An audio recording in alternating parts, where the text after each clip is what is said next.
रूस का कयामत का हथियार जागा। पुतिन के एक ऐलान से दुनिया में मचा हड़कंप। अनलिमिटेड रेंज वाली मिसाइल का हुआ सफल टेस्ट। दुनिया की सारी मिसाइलें इसके आगे हुई फेल। अब चीन भी बनाएगा अपना न्यूक्लियर पावर्ड ब्रह्मास्त्र। बीजिंग की लैब में शुरू हुआ सीक्रेट मिशन। क्या भारत भी उतरेगा इस खतरनाक रेस में? 600 वॉरहेड वाले चीन को मिलेगा मुंहतोड़ जवाब। अक्टूबर 2025 में मॉस्को से आई एक खबर ने दुनिया भर के डिफेंस एक्सपर्ट्स की नींद उड़ा दी है। रूस के राष्ट्रपति व्लादिमीर पुतिन ने एक सफल परीक्षण का ऐलान किया है। एक ऐसे हथियार का जिसकी कोई रेंज लिमिट ही नहीं है। एक न्यूक्लियर पावर्ड मिसाइल जो थियोरेटिकली दुनिया के किसी भी कोने में किसी भी रास्ते से हमला कर सकती है। एक ऐसा डूम्सडे डिवाइस यानी कयामत का हथियार जो महीनों तक हवा में मंडरा सकता है और फिर एक झटके में दुश्मन को तबाह कर सकता है। इस ऐलान के बाद अब फुसफुसाहट शुरू हो गई है कि चीन जो 2025 तक 600 परमाणु हथियारों का जखीरा खड़ा कर रहा है, वो भी चुप नहीं बैठेगा। बीजिंग की सीक्रेट लैब्स में भी ऐसा ही एक स्टॉर्म पेट्रोल यानी समुद्री तूफान लाने वाला हथियार तैयार हो रहा है। सोचिए, एक तरफ रूस और दूसरी तरफ चीन, दोनों के हाथ में ये कयामत का बटन। तो भारत क्या करेगा? क्या भारत भी इस अंधी दौड़ में शामिल होगा? क्या भारत भी अपना अनलिमिटेड रेंज वाला परमाणु दानव बनाएगा? या फिर भारत ने कोई ऐसा चक्रव्यूह रच रखा है जिसकी भनक दुनिया को है ही नहीं? आखिर क्यों भारत इस गेम चेंजर हथियार को सिरे से खारिज कर रहा है? इस ना के पीछे की असली वजह क्या है? क्या ये भारत की कमजोरी है या फिर एक ऐसी महारणनीति जो चीन और रूस दोनों की समझ से परे है? हम आपको बताएंगे इस धमाकेदार खबर की पूरी कहानी। तो बने रहिएगा वीडियो पर और इस संबंध में आपके जो भी विचार हों कमेंट में लिखकर जरूर बताइएगा। भारत क्यों बना रहा है इस रेडियो एक्टिव मिसाइल से दूरी? दुनिया भर के एक्सपर्ट्स हुए हैरान। एक ऐसी मिसाइल जो खुद अपने देश के लिए बनी काल, भारत की नाक के पीछे छिपा है बड़ा राज। तो आखिर ये बला है क्या जिसने दुनिया में इतनी दहशत फैला रखी है? इसका नाम है 9M730 ब्यूरोवेस्निक, जिसे रूसी भाषा में स्टॉर्म पेट्रोल यानी समुद्री तूफान लाने वाला पक्षी कहते हैं।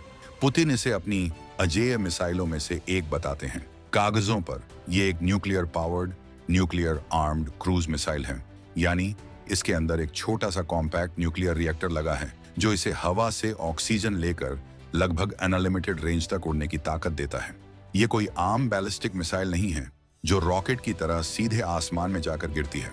ये एक क्रूज मिसाइल है जो दुश्मन के रडार से बचने के लिए समंदर या जमीन के ऊपर बहुत कम ऊंचाई पर टेढ़े मेढ़े रास्तों, एरेटिक फ्लाइट पाथ्स से उड़ सकती है। रूस का दावा है कि इसका अनलिमिटेड रेंज इसे दुनिया का सबसे खतरनाक हथियार बनाता है जिसे रोकना नामुमकिन है। लेकिन रुकिए, ये तो है वो कहानी जो पुतिन दुनिया को सुनाना चाहते हैं। असली कहानी तो कुछ और ही है जो रोंगटे खड़े कर देने वाली है। ये सुपर वेपन असल में 2 दशकों से यानी 20 साल से बन रहा है और ये सफलता से ज्यादा अपनी तबाही के लिए मशहूर है। 2019 में न्योनोक्सा में हुआ भयंकर हादसा याद है, जहां एक परीक्षण के दौरान हुए धमाके में रूस के 5 टॉप इंजीनियर मारे गए थे और पूरे इलाके में जानलेवा रेडिएशन फैल गया था। वो इसी ब्यूरोवेस्निक का ही कारनामा था। 2019 से पहले इसके 13 में से 13 टेस्ट पूरी तरह फेल हो चुके थे। ये मिसाइल उड़ने से ज्यादा गिरती है। एक्सपर्ट्स इसे कयामत का हथियार नहीं बल्कि उड़ता हुआ चेरनोबिल या रेडियो एक्टिव रद्दी कहते हैं। ये इतनी सबसोनिक मैच 0.8 है, यानी आवाज की रफ्तार से भी धीमी, कि आज के आधुनिक रडार इसे मीलों दूर से पकड़ सकते हैं। और सबसे बड़ी दिक्कत, इसका न्यूक्लियर रैमजेट इंजन। ये हवा में उड़ते हुए अपने पीछे जानलेवा रेडिएशन की एक लकीर छोड़ता जाता है। ये दुश्मन को बाद में मारेगा, पहले ये अपने ही लोगों और पर्यावरण को तबाह कर देगा। ये एक सेल्फ सबोटाजिंग गाइगर काउंटर है जो 2025 के सफल टेस्ट का ढिंढोरा पीटा जा रहा है। पश्चिमी खुफिया एजेंसियों का मानना है कि ये कोई फुल फ्लाइट टेस्ट था ही नहीं, बल्कि जमीन पर किया गया कोई छोटा मोटा इंजन टेस्ट था। ये 20 साल पुरानी एक्सीडेंट प्रोन टेक्नोलॉजी है जिसे रूस यूक्रेन युद्ध के बीच दुनिया को डराने के लिए दोबारा चमका रहा है। अब सवाल उठता है कि अगर रूस के पास ये है और मान लीजिए चीन भी कल को ऐसा ही कुछ बना लेता है जो 2025 तक 600 वॉरहेड बना चुका है, तो भारत को भी ये हथियार क्यों नहीं बनाना चाहिए? यहीं पर छिपा है भारत की असली ताकत का राज, जो डर पर नहीं बल्कि आत्मविश्वास पर टिकी है। इसे समझिए। भारत की परमाणु नीति रूस या अमेरिका जैसी नहीं है। हम हथियारों का जखीरा खड़ा करने में यकीन नहीं रखते, हम सिर्फ ठोस जवाब देने में यकीन रखते हैं। हमारी 2003 की न्यूक्लियर डॉक्ट्रिन का आधार है क्रेडिबल मिनिमम डिटरेंस, यानी विश्वसनीय न्यूनतम प्रतिरोध। इसका मतलब साफ है, हम किसी पर पहले हमला नहीं करेंगे। No first use, NFU। ये हमारा दुनिया से वादा है। लेकिन अगर किसी ने हम पर हमला करने की जुर्रत की तो हमारा सेकंड स्ट्राइक यानी जवाबी हमला इतना भयंकर होगा कि दुश्मन को अस्वीकार्य क्षति पहुंचेगी। उसकी नस्लें भी उस हमले को याद रखेंगी। हमारा मकसद हथियारों की गिनती में बराबरी करना नहीं है। हमारा मकसद है दुश्मन को ये यकीन दिलाना कि हमसे टकराने का अंजाम बहुत बुरा होगा। और इस काम के लिए हमारे तरकश में जो तीर हैं वो काफी हैं। हमारे पास 5000 किलोमीटर से ज्यादा दूर तक मार करने वाली अग्नि 5 ICBM है जो चीन के कोने कोने तक पहुंच सकती है।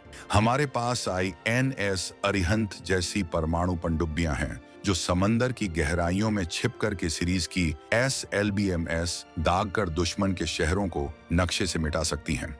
हमारे पास मिराज 2000H और जगुआर जैसे लड़ाकू विमान हैं जो परमाणु बम गिराने में सक्षम हैं। हमारा न्यूक्लियर ट्राइड यानी जमीन, हवा और पानी, तीनों मोर्चों से परमाणु हमला करने की क्षमता पूरी तरह से एक्टिव और तैयार है। हमारे दुश्मन क्षेत्रीय हैं, चीन का 3500 किलोमीटर का मिसाइल आर्क और पाकिस्तान का 2750 किलोमीटर का मिसाइल आर्क किलोमीटर का शाहीन 3। इन दोनों के लिए हमारा मौजूदा जखीरा म्यूचुअल अश्योर्ड डिस्ट्रक्शन MAD यानी पारस्परिक सुनिश्चित विनाश की गारंटी देने के लिए काफी है। तो फिर हमें इस ब्यूरोवेस्टनिक जैसे डूम्सडे डिवाइस की क्या जरूरत है? ये हथियार ओवरकिल है। ये रूस की एस्केलेट टू डी-एस्केलेट यानी माहौल बिगाड़कर शांत करने की नीति को सूट करता है। भारत की कैलिब्रेटेड रेस्टोरेंट यानी नपी तुली प्रतिक्रिया वाली नीति को नहीं। अगर भारत ऐसा हथियार बनाता है तो ये दुनिया को सिग्नल देगा कि हम अपनी नो फर्स्ट यूज पॉलिसी से हट रहे हैं जो हमारी साख को ही नुकसान पहुंचाएगा। ये एक कयामत के हथियार की दौड़ शुरू कर देगा। जैसा कि एक्सपर्ट्स कहते हैं, भारत को सुपीरियोरिटी, श्रेष्ठता नहीं, सफिशिएंसी, पर्याप्तता चाहिए और हमारे पास वो पर्याप्त ताकत पहले से ही मौजूद है। ये है नए भारत का फौलादी जिगर। सिर्फ रणनीति ही नहीं, जरा इसके टेक्निकल और आर्थिक पहलुओं को भी देखिए। भारत का DRDO सॉलिड फ्यूल मिसाइलों जैसा अग्नि में है का बादशाह है। हमारा BARC पनडुब्बी INS अरिहंत के लिए कॉम्पैक्ट न्यूक्लियर रिएक्टर बनाने में माहिर है। लेकिन एक 40 टन की क्रूज मिसाइल के अंदर फिट होने वाला, हवा में उड़ने वाला मिनी न्यूक्लियर रिएक्टर बनाना, ये एक बिल्कुल अलग और बेहद खतरनाक खेल है। ये एक अनचार्टेड यानी अनजान और अनस्टेबल यानी अस्थिर टेरिटरी है। सोचिए, अगर इसके परीक्षण बंगाल की खाड़ी में किए गए और कोई 2019 जैसा न्यूनॉक्सा हादसा हो गया, ये एक भयंकर पर्यावरणीय तबाही लाएगा। श्रीलंका जैसे हमारे पड़ोसी देश जिनके साथ 2024 में कच्चा थी वो मछली पकड़ने को लेकर पहले ही तनाव रहा है, वो क्या सोचेंगे? इस उड़ते रेडिएशन बम का मेंटेनेंस एक अलग सिरदर्द है। इसके न्यूक्लियर कोर को क्रायोजेनिक हैंडलिंग की जरूरत होती है जो HAL की एवियोनिक्स लाइंस से कहीं ज्यादा जटिल है। और अब बात करते हैं पैसे की। असली खेल तो यही है। एक ब्यूरोवेस्टनिक जैसा प्रोग्राम भारत को अगले 15 सालों में 50,000 से 1 लाख करोड़ रुपए तक खर्च करवा सकता है। इसमें रिसर्च, प्रोटोटाइप, 20 से ज्यादा फ्लाइट टेस्ट और इसके लिए जमीन के नीचे बंकर, साइलोस बनाना सब शामिल है। ये पैसा कहां से आएगा? हमारे FY26 के 6.2 लाख करोड़ के रक्षा बजट का बड़ा हिस्सा पहले ही आयात और पुराने सिस्टम के रखरखाव में चला जाता है। हमें पैसा चाहिए ब्रह्मोस 2 जैसी हाइपरसोनिक मिसाइलों के लिए जो आवाज से 6 गुना तेज मैच 6 HSTDV रफ्तार से दुश्मन को तबाह करेगी। हमें पैसा चाहिए अपने 5th generation fighter jets MK के लिए। तो सवाल यह है कि हम अपना बेशकीमती पैसा और अपने टॉप साइंटिस्ट्स का दिमाग एक असली हाइपरसोनिक हथियार बनाने में लगाएं या फिर रूस की एक फेल सबसोनिक रेडियो एक्टिव रद्दी की नकल करने में। भारत ने समझदारी का रास्ता चुना है। हम उस चीज के पीछे नहीं भाग रहे जो सिर्फ कागजों पर डरावनी है। हम वो बना रहे हैं जो असल जंग के मैदान में दुश्मन के छक्के छुड़ा देगी। और आखिर में बात आती है भारत की दुनिया भर में बनी साख की। भारत आज एक जिम्मेदार परमाणु शक्ति है। हमें एनएसजी यानी न्यूक्लियर सप्लायर्स ग्रुप से जो छूट मिली हुई है, हमारा जो सीटीबीटी पर संयम है, वो हमारी इसी साख का नतीजा है। क्वाड में हमारी अहमियत और यूएनएससी में परमानेंट सीट के लिए हमारी दावेदारी सब इसी बात पर टिकी है कि भारत एक नियम कायदों से चलने वाला देश है। अब सोचिए, अगर भारत एक ब्यूरोवेस्टनिक जैसा कयामत का हथियार बनाता है जो एनपीटी परमाणु अप्रसार संधि की आर्टिकल 4 निरस्त्रीकरण की भावना के ही खिलाफ है, तो दुनिया में क्या संदेश जाएगा? अमेरिका तुरंत हम पर CAATSA जैसे कड़े आर्थिक प्रतिबंध लगा सकता है।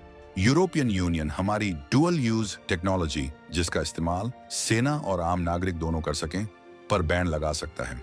रूस के ब्यूरोवेस्टनिक पर पहले ही यूएनएससी में नाराजगी है। अगर चीन भी इसमें कूदता है तो भारत पर भी फिसल मटेरियल कट ऑफ ट्रीटी पर साइन करने का दबाव बढ़ जाएगा, जो हमें अंतर्राष्ट्रीय मंच पर अलग थलग कर देगा। इसलिए भारत का यह फैसला सिर्फ रणनीतिक या आर्थिक ही नहीं, बल्कि कूटनीतिक रूप से भी 100% सही है। भारत इस गंदी रेस में शामिल होकर अपनी ग्लोबल इमेज को दांव पर नहीं लगाएगा तो कुल मिलाकर कहानी साफ है। रूस का ब्यूरोवेस्टनिक एक डराने वाला छलावा हो सकता है, लेकिन ये भारत के लिए न तो जरूरी है न ही समझदारी भरा। भारत का रास्ता क्रेडिबल मिनिमम डिफरेंस का है, मैक्सिमम मैडनेस का नहीं। हमारी ताकत हथियारों की गिनती में नहीं, बल्कि अपनी स्पष्ट नीति, आत्मनिर्भर तकनीक जैसे अग्नि और ब्रह्मोस 2 और एक जिम्मेदार ग्लोबल पावर होने में है। चीन को अगर इस रेडियो एक्टिव खिलौने की नकल करनी है तो करने दीजिए।